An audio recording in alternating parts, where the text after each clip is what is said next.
1400 years. It is the only Buddhist temple that has monks and nuns in China. Is it interesting that monks and nuns are exercising in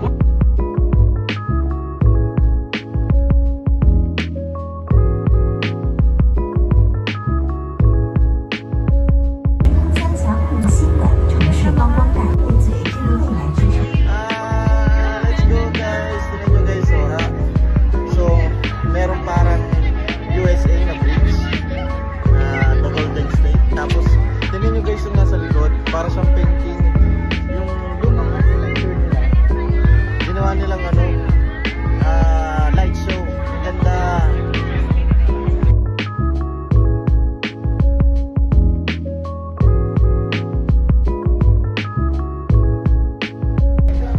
Grabe, China.